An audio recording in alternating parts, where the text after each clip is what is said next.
Hello guys, তোমরা সবাই কেমন আছো? আশা করি ভালো আছো। আমি রুমা চলে এসেছি আমার আরও একটা নতুন রেসিপি নিয়ে। তো আমার আজকের রেসিপি আঙুরের চাটনি। আঙুরের চাটনি খেতে খুব সুন্দর হয়, দেখতেও খুব সুন্দর। বাচ্চারা তো এটা খুবই পছন্দ করে। তো আঙুরের চাটনি বানানোর জন্য এখানে আমি একটা কড়াই বসিয়ে দিয়েছিলাম। কড়াইতে তেল দিয়ে দিলাম। এবার দুটো তেজপাতা, দুটো শুকনো লঙ্কা আর একটুখানি ফোড়ন দিয়ে দিলাম।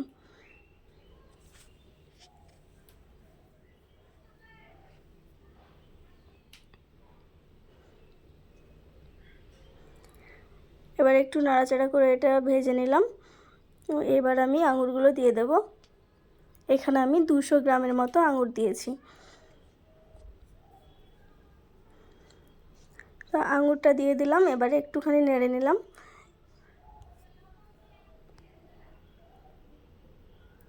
এবার একটু হলুদ দিলাম,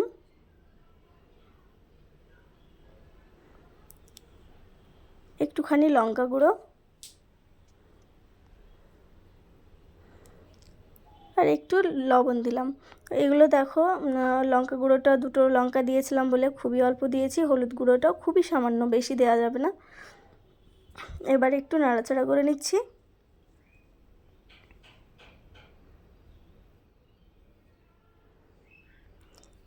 এবার এখানে একটুখানি লেবুর রস দিয়ে দিলাম।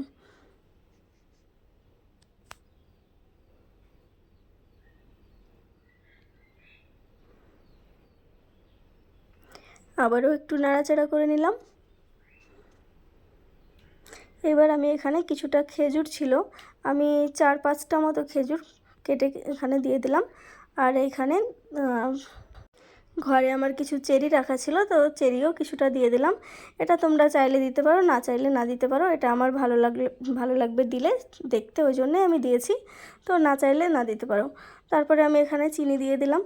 চিনিটা তোমরা যেমন পছন্দ করো তেমন দিও। চিনিটা একটু বেশি হলে ভালো হয়, দেখতে ভালো লাগবে, বেশ মাখা মাখা ব্যাপারটা হবে। তো দেখো আমার চিনিটা গলে গেছে। তো আর একটু নাড়াচাড়া করে চিনিটা পুরোটা গলিয়ে নিতে হবে। তো চিনিটা আমার এখানে সম্পূর্ণ গলে গেছে। এবার আমি একটু অল্প পরিমাণে জল দিয়ে দেব।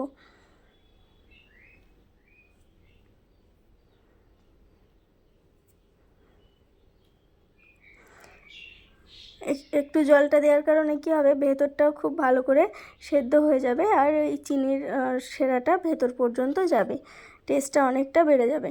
তো এইভাবে বেশ কিছুক্ষণ আমি নাড়াচাড়া করে ফুটিয়ে নিলাম। এটা ঢাকা দেওয়ার কোনো দরকার নেই, এটা আলগা রেখেই করতে হবে। তো দেখো আমার প্রায় হয়ে এসেছে, দেখে বুঝতে পারছো। তো আমি এবার গ্যাসটা অফ করে দেব।